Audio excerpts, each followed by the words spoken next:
General Hospital spoilers reveal that Jason Morgan left the Five Poppies resort at Britt Westbourne's request. What he does not realize is that Josslyn, Jax and Vaughn are being held captive there.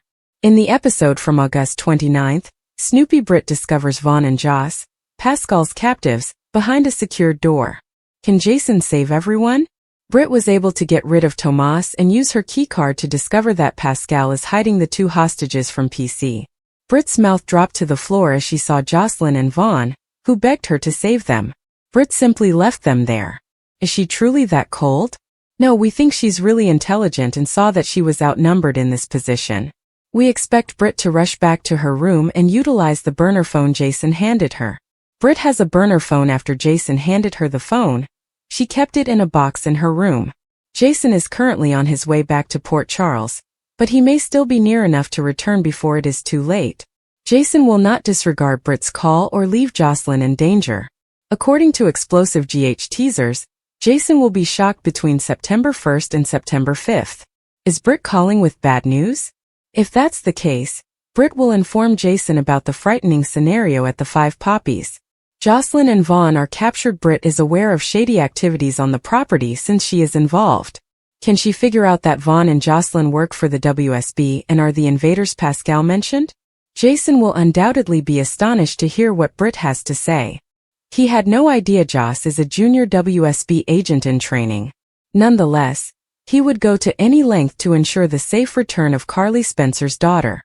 Fans should expect Jason to meet Britt at the resort shortly and put their heads together. What happens next on ABC Soap? On September 5th, Vaughn and Josslyn believe it's all over when heroic Jason appears due to Britt.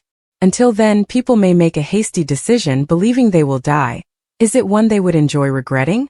Make sure to stay up to date on everything happening at General Hospital right now. Come back regularly for the most recent GH updates, news and spoilers. Get comfortable and receive access to the best soap knowledge on the internet. According to General Hospital teasers, runaway Britt Westbourne may steal the miraculous cure formula. So Liesl Albrecht will need to replicate the medicine doses required to rescue her daughter. Britt cannot stay at the Five Poppies resort indefinitely, despite declining Jason Morgan's invitation to take her any place she wants.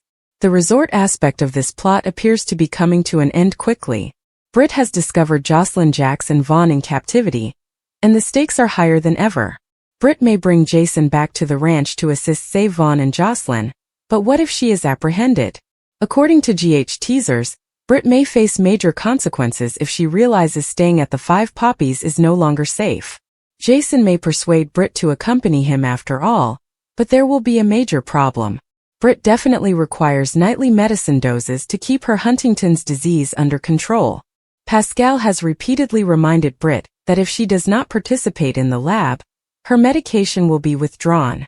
Britt may be able to continue these doses without having to participate in this shady operation. Could Liesl receive her own chance to save the day? If Britt can steal the recipe for this miraculous treatment, or at least some more doses for Albrecht to experiment with, her mother may be able to duplicate the medicine. Liesl possesses the required expertise to pull off such an operation, and she is undoubtedly invested in Britt's survival. Albrecht will have many questions if she learns that Britt has genuinely survived. Although Liesl may be disappointed and irritated because she was kept in the dark, she will largely be glad that her darling Britta has returned to her. Albrecht will not want to lose Britt again. Therefore she may rise to the challenge and reproduce the miracle cure to save her in the end. Jason's boots crunched against the gravel as he proceeded into the dark woodland, the faint brightness of dawn barely visible through the heavy canopy overhead. His breath came in short, controlled bursts, each carefully measured to keep his gaze sharp. The weight of his equipment, rope, carabiners, a knife strapped to his thigh, and a tiny medkit, pressed against his back, reminding him of the challenge ahead. He'd been tracking Britt, Joss and Vaughn for hours, ever since the cryptic distress signal arrived on his communications.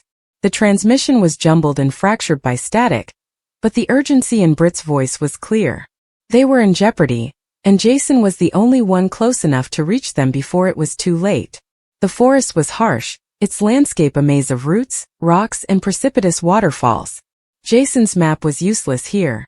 The locations Britt had supplied were only approximate, and the dense forest hindered any clear GPS signal. Instead, he relied on instinct, which had been refined during years of operations in difficult environments similar to this one. The group had been on a reconnaissance expedition to investigate a supposed outpost in the area. But something had gone wrong. Joss's last message indicated an ambush, and Vaughn's voice came in momentarily, saying something about a trap before the line went dead. Jason's jaw constricted with the thought. He had no idea what they were up against, but he knew time was running out. He paused at the edge of a tiny clearing, crouched low to survey the surroundings. The air was heavy with the aroma of damp earth and pine, but there was also a subtle metallic tang that made him nervous. Blood. He moved forward, his hand softly resting on the hilt of his knife. The area was vacant, but the ground revealed a story. Scuffed soil, splintered branches, and a few dark blood spots on the leaves verified his worst thoughts. They'd been here, and they hadn't departed voluntarily. Jason's mind raced as he pieced together the bits of his knowledge. Britt was the leader, astute and resourceful, always one step ahead of the opposition. Joss was the tech expert, skilled at hacking and bypassing, but inexperienced in battle. Vaughn was the muscle, a former soldier who could hold his own in a battle but acted without thinking. They formed a powerful squad, but even the best can be caught off guard. The ambush must have been accurate and overwhelming. Jason's instincts informed him this wasn't a random attack. Someone knew they were coming. He followed the trail of shattered vegetation, going faster this time. The placards were less than an hour old. His gaze examined the ground for any indication of where they'd been taken. A gleam of metal grabbed his eye, half buried in the soil. He knelt and brushed aside the soil, revealing a small communication device with a damaged screen that was still dimly shining. Jason's heart fell. If Joss had misplaced her gear, they were in bigger trouble than he had imagined. He pocketed the tablet and moved on, his speed rising. The trail led to a tiny ravine with steep sides covered with moss and loose stones. Jason paused, contemplating the descent. It was a natural choke point, ideal for an ambush. If their attackers were still close by, this is where they would strike. He searched his surroundings, listening for any sound. A snap of a twig, a rustle of leaves, but the forest was strangely quiet. Too quiet. He tightened his grip on his knife and began to descend, taking care not to disturb any pebbles that could reveal his identity. Halfway down the valley, he noticed the first evidence of a struggle. The ground was churned up as if a battle had broken out. There were too many boot tracks for only 3 people, plus a thin trace of blood on a nearby rock. Jason's stomach turned, but he forced himself to remain focused. He could not afford to let emotion impair his judgment. He searched the area, noticing a piece of fabric snagged on a rocky outcrop. It was a tattered and ragged strip from Britt's jacket. She had been here fighting back. That implied she was still alive, or had been when they passed by. He followed the ravine to its base, where it emptied into a tiny brook. The chilly water sliced through his boots as he waded through, following a faint track of disturbed sediment. The attackers had been clumsy, leaving too many clues. That concerned Jason more than it reassured him. Sloppy meant confident, and confidence implied they possessed either numbers or firepower, or both. He needed to go faster, yet he could not afford to be careless. If he fell into a trap, he would be useless to everyone. The stream flowed to a rocky crag, where the trail abruptly terminated. Jason cursed beneath his breath. They couldn't have simply vanished. He studied the area, his eyes narrowing as he detected a little scuff mark on the granite face. It was subtle, nearly undetectable, but it was sufficient. He climbed the protrusion, his fingertips clutching the rough stone, and discovered a hidden ledge just beyond sight. A tiny tunnel entrance was partially obscured by vegetation. It seemed too planned to be natural. This is where they had been taken. Jason hesitated, considering his alternatives. Going in alone was perilous, but waiting for help was not an option. The nearest squad was hours away, and Britt, Joss, and Vaughn didn't have that much time. He double-checked his gear one more time, making sure his knife was handy and his medkit secure. The tunnel was dark, and the inner air was chilly and moist. He turned on the little flashlight fastened to his shoulder, the beam cutting through the shadows. The tunnel was narrow, so he had to maneuver sideways in sections. The walls were smooth, almost polished, indicating that they had been carved purposefully. This wasn't just a hideout but a base. Jason's thoughts raced with possibilities. The outpost they were scouting had to be more than just a rumor. Whoever was behind this had the resources, strategy, and motive to target Britt's crew. He pushed such thoughts aside and concentrated on the task at hand. Speculation could wait till they were secure. The tunnel led to a bigger chamber, dimly lighted by flickering industrial lights bolted to the walls. The area was crowded with cartons and equipment, some of it military-grade. Jason's gaze flew about, soaking all the details. This was not a little operation. He approached slowly, staying in the shadows, his senses on high alert. That's when he heard it, a faint sound like a strangled wail, emanating from deep within the chamber.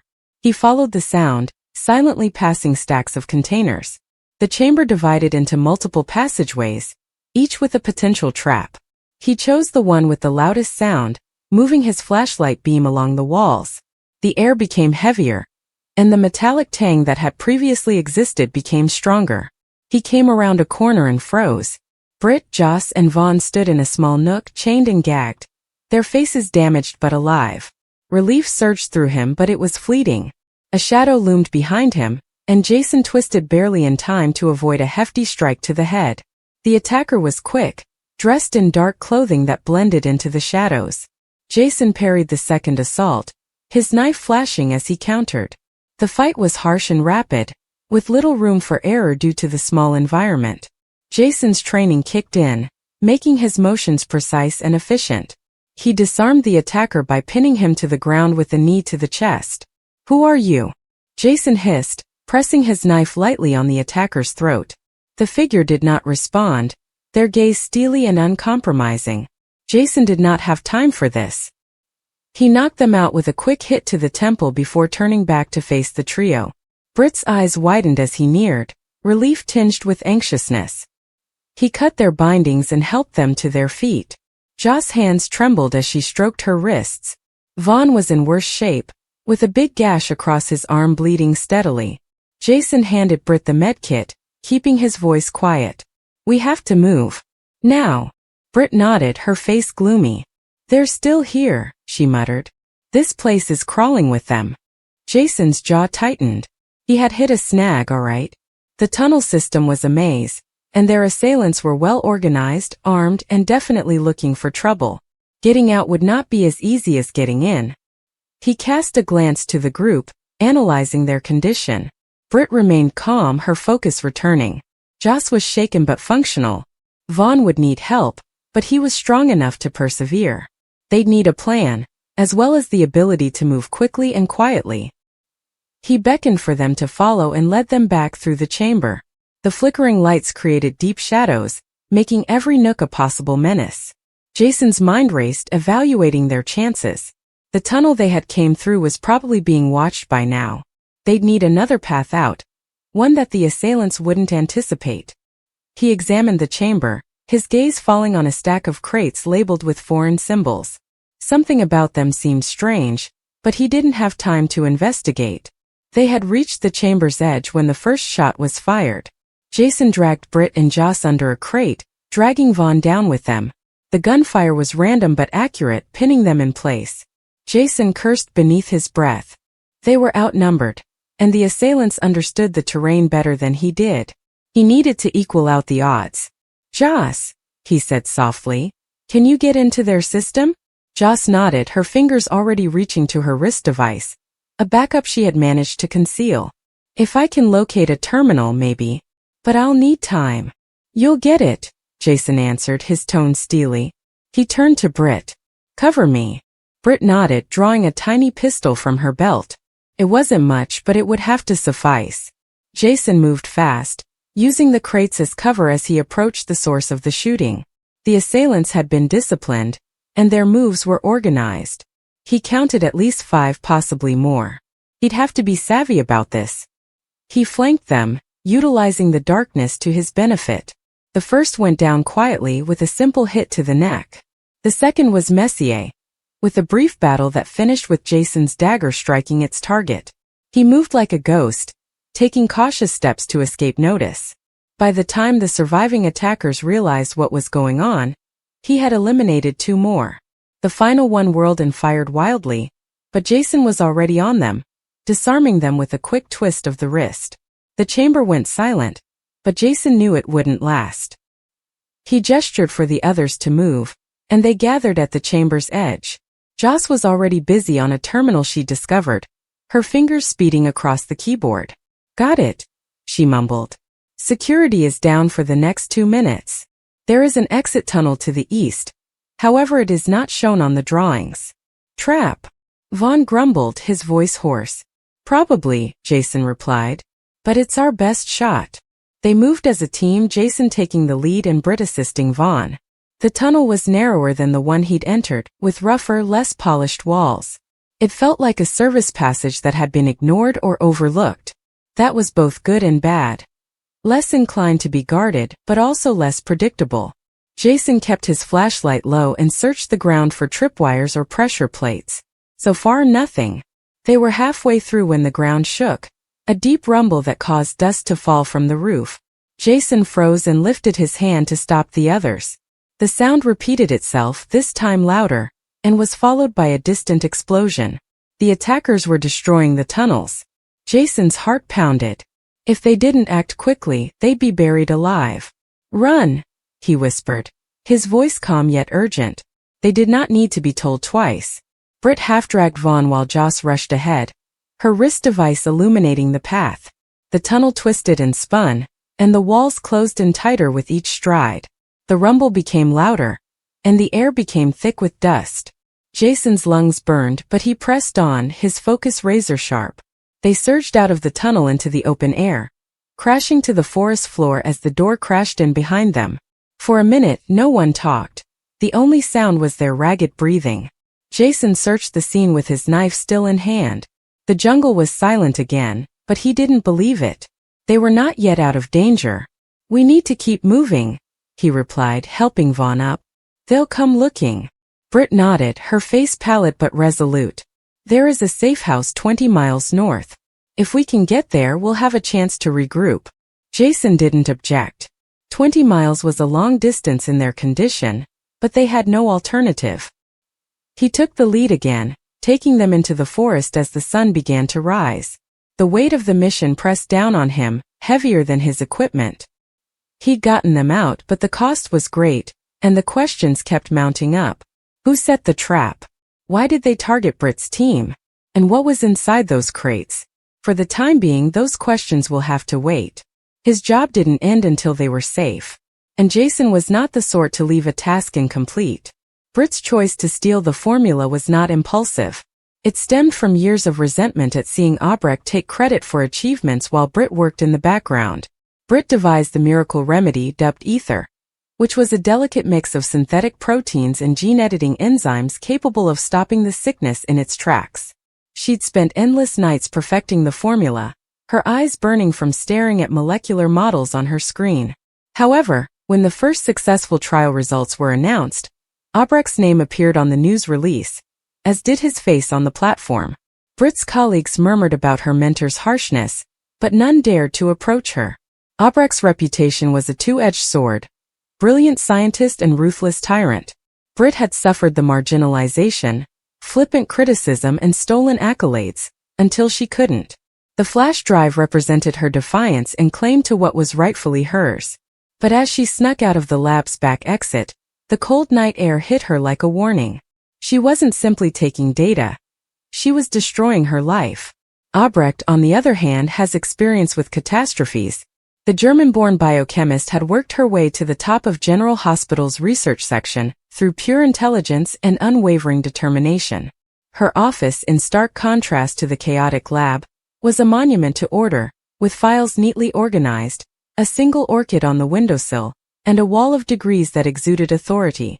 When the system alert went off at 3 a.m., indicating a breach in the lab's database, Albrecht's initial reaction was not panic, but cold calculation.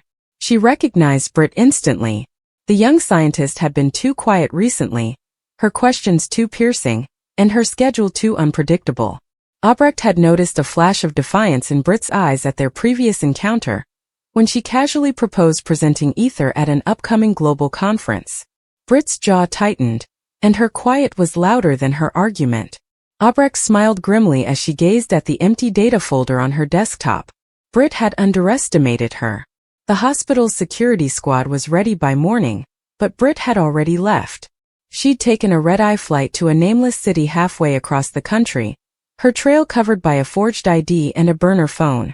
The flash drive, now tucked away in a concealed pocket of her rucksack, seemed like a ticking bomb.